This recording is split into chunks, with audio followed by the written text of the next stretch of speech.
మీరు నిశ్చితంగా నేను గమనించిన తర్వాత పెట్రోల్ డీజిల్ 2 దఫాలుగా కలిపి పెట్రోల్ పైన డీజిల్ పైన ₹4 పెరిగింది. 3.20 ప్లస్ 80 పైసలు, 3.30 ప్లస్ 70 పైసలు, ₹4 అవరేజ్ పెరిగినది వాస్తవం.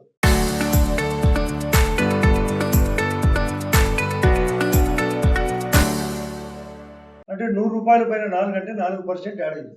43 దేశాల నుంచి సప్లై మనకు. ప్రధాన సప్లై వారి వలన మిగతా వాళ్ళు కూడా యుద్ధం జరుగుతుందనే ఉద్దేశంతో హార్మూజ్ జలసంధిని క్లోజ్ చేయడంతో మనకు ఇంపోర్ట్ రావడం కఠినమైంది.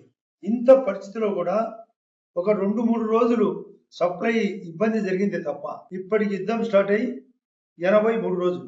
ఈ 83 రోజుల్లో 3 రోజులు ఏమైనా ఇబ్బంది జరిగిందేమో కానీ కస్టమర్స్ సప్లైలో ఇబ్బంది లేకుండా కేవలం ₹4 మాత్రమే పెంచినారు. ఇది ఫస్ట్ క్యాల్కులేషన్ చేసి మాట్లాడాలి. ప్రతిపక్షముగా దాన్ని ప్రతిసారి అడ్డపుల్ల వేయడం కాదు రాజకీయం అంటే.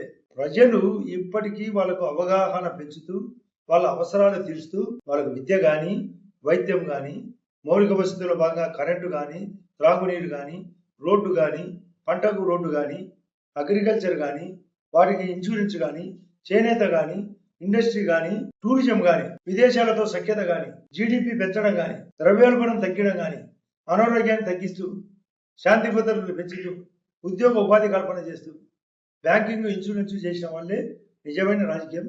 ఇది రఘురామరాజన్ గారు ఇచ్చిన స్టేట్మెంట్. మా మోడీ గారు దీనికి సూటబుల్ అని అతనే ఇన్నిటికీ అరుగుడు మోడీ అని చెప్పడం కూడా జరిగింది. ఆ మోడీ ఆధారంలో ఇక్కడ కూటమి జరుగుతుంది. ఇక్కడ కూటమి నాయకుడు ఇక్కడ చంద్రబాబు నాయుడు గారు నాలుగోసారి ముఖ్యమంత్రి. 2 సార్లు ఉమ్మడి రాష్ట్రానికి, ఈ రాష్ట్రానికి ఫుల్ టర్మ్ అయిపోయింది. 2వ టర్ము ఈ రోజుకి 700 రోజులు అయిపోయింది. టోటల్ డేస్ 1830లో ఇంకా 1000 రోజులు మరొక 130 రోజులు గ్యాప్ ఉంది. మేము రాజకీయం కోసం లాస్ట్ 130 రోజులు పక్కన పెడితే 1000 రోజులు గ్యాప్ ఉంది. ఈ వైఎస్ఆర్ పార్టీకి డెడికేటెడ్ పవర్ అంటే మీనింగ్ కూడా తెలియదు. గండికోటకు సాస్కి పంచిపించినాం.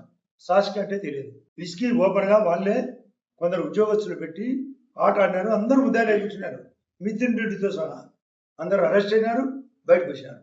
రేపే గౌరవ లోకేష్ గారు SAEL అనే కంపెనీ 2 చోట్ల ప్రొడక్షన్, ఒకటి పెద్దమణి మండలం కొండకల్పట, మరొకటి కోడూరు, రేపు ఓపెన్ కూడా జాతికి అంకితం. ఈ తాలూకాని ఎలా చేయాలని నేను 4వసారి ఎమ్మెల్యే కావడం వల్ల నేను ఆ రాజసుబ్బారెడ్డి మాదిరి అతను 2 సార్లు ఎమ్మెల్యేగా మంత్రిగా ఇప్పుడు 2వసారి ఎమ్మెల్సీగా నా పైన కామెంట్ చేసినాడు.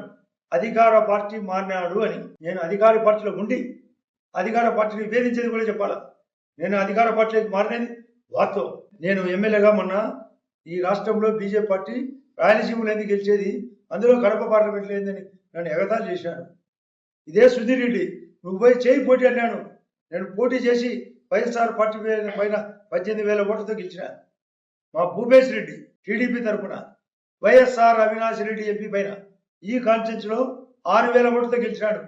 నీకేం చెప్తారు? వాళ్ళు మమ్మల్ని గెలిపించారా? 1989లో ఇదే రాజశేఖర్ గారు మైకేలు బాబు వాళ్ళ మేనత్త కొడుకు ఎమ్మెల్యేగా పోటీ చేస్తే 33,000 ఓట్లు మైనస్ వచ్చినాయి. వాళ్ళు ఓడిపోయినది కూడా చెప్పాలా. 96కు వచ్చారు. 1996లో రాజశేఖర్ రెడ్డి ఓడిపోయేటప్పుడు 3,600తో గెలిచేటప్పుడు జమ్మనవుడిలో డబల్ 7,200 ఓట్లు మెజార్టీ వచ్చినాయి.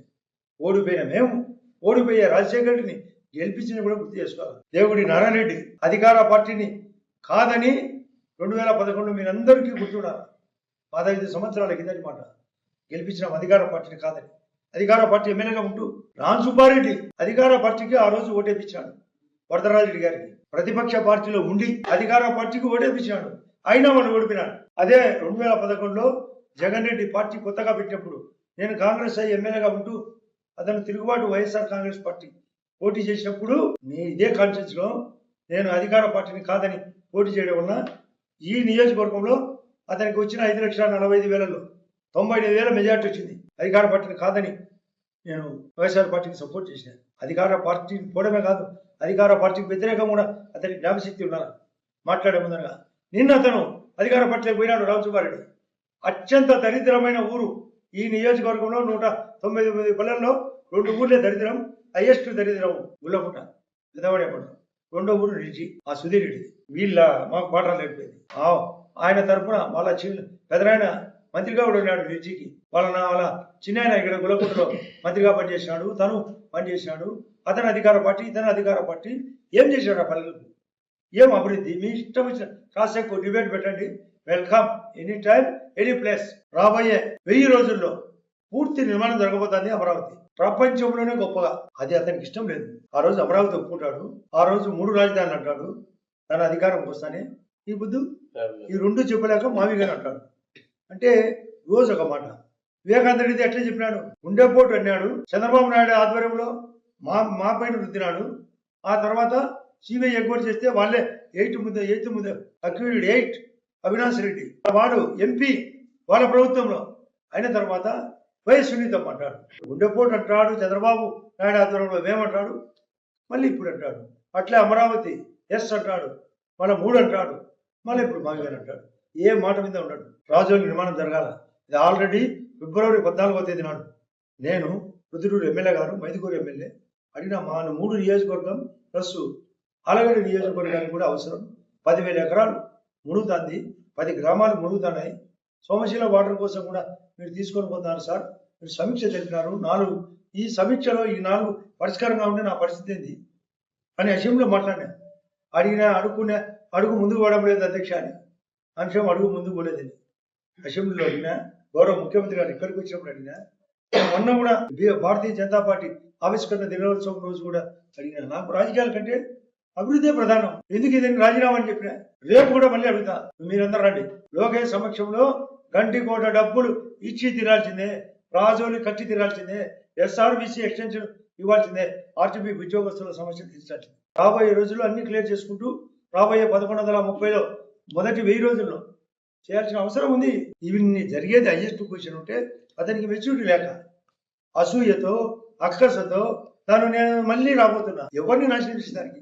నువ్వు వచ్చేదానికి సిగ్గులే. మొన్న డీజిల్ రేటు పెరిగినది, ఎంత పెరిగింది, ఏమి రాష్ట్ర పరిస్థితి ఏందని చెప్పడానికి కూడా ఒక హక్కు ఉండాలి. ఒక సామెత ఉంది, నగినా తగినట్టు ఉండాలి. మీరు ఇచ్చే స్టేట్మెంట్కు పస ఉండాలి, వాల్యూ ఉండాలి. నాలెడ్జ్ లేక అక్కస్తో అసూయతో ప్రతిపక్షం ప్రతి దానికి ఎదురుదాడు. ఏమి చేయకపోగా డిబేట్ పెట్టండి, మీరు 4 గంటలు మాట్లాడదాం. వాళ్ళు ఒక 4,000 మంది రమ్మను, నేను ఒకరిని మాట్లాడతా వాళ్ళ కాన్సర్. ఈ రాష్ట్రంలో జరిగేది ఏంది, ఈ దేశంలో జరిగేది ఏంది, ఈ కడప పార్లమెంట్ ఏంది, ఈ జమనోడు ఏంది. నేనేందో నా పైన పార్టీ మాట్లాడి అన్నారు. 3-4 సార్లు మాట్లాడా. నేను పార్టీని, అధికార పార్టీని వ్యతిరేకించింది కూడా చెప్పాలా. వైఎస్ఆర్ పార్టీ ఇంతకు ముందు చెప్పినా మళ్ళీ చెప్తున్నా, డైనోసార్ గ్యారంటీ అంటే అంతరించిపోతుంది. డైనోసార్ నమ్ముకుని అందరూ పోల్చింది. పార్టీ కొలాప్స్, వేరుపురుగు పట్టింది పార్టీకి. అందరు అత్తుకున్నారు డెడ్ వుడ్ మాదిరి, అందరు ఆడిపోవాల్సిందే. నీ ఇష్టం వచ్చిన కేసులు చేసినావు. ఎన్ని కేసులు చేసినావు? లడ్డూ స్కామ్, తిరుమల పరకామణి scam, Tirumala scam, liquor scam, housing scam, mines scam, ప్రతి దాంట్లో గడే. పుట్టికి ఎక్కలేనమ్మా స్వర్గానికి ఎక్కువ. పుట్టి అనేది కనపడుతుంటది, ఇంటి మీద కట్టేది ఎలగట్టేది. స్వర్గం అంటే కనపడింది. ఇది ఏర్సనేవాడు, తన ఊర్లో ఏర్సనేవాడు, తన ముందర ఉండే చెన్నకేశ్వర స్వామి టెంపుల్ పట్టించుకునేవాడు, తన ఇంటి ముందర నేషనల్ హైవే రోడ్డు క్లియర్ చెప్పిలేవాడు, ఏమి చేయలేవాడు. ఎమ్మెల్యేగా, మంత్రిగా, ఎమ్మెల్సీగా పనిచేసి కూడా ఏదో నేను సూది చెక్కినాట. వాళ్ళ చిన్నమ్మకు, వాళ్ళ చిన్న ఆయన కొడుకు సూది చెక్కి పెట్టాడు. ఏది మాట్లాడేది తెలుసుకొని మాట్లాడాలి. ఎలక్షన్లలో సమాధి కడతా మీకు. స్థానిక ఎలక్షన్లలో మేము ఎంపీ కూడా గెలిచాలా, మీకు ఆ ఎంపీ స్థానం పోగొట్టాలి. ఇది రాజకీయం. ఒక పాట ఉంది, ఎవడో వాళ్ళను రగిలించారు, దానికి వేరెవరో బలైనారు. వాళ్ళ యుద్ధము మనకు నష్టం పెరుగుతుంది, ప్రపంచం అంతా నష్టపోతుంది. కొన్ని ధరలు పెరుగుతున్నాయి, ఎన్ని కంట్రోల్ చేయాల్సి దానికి యుద్ధము ఆగాలని కోరుకుంటున్నాను. ఒకవేళ ఆగానప్పుడు వారు ఎంతో తటపడించే బదులు నా కోరికైతే వారు ఏదో ఒకటి తెగిపోవాలి. యుద్ధము సమాప్తం శాంతియుతంగా మొదటి కోరిక, లేదా భారీ దాడు ఏదో ఒకటి జరిగిపోవాలి. లేకపోతే అందరం నష్టపోతాం.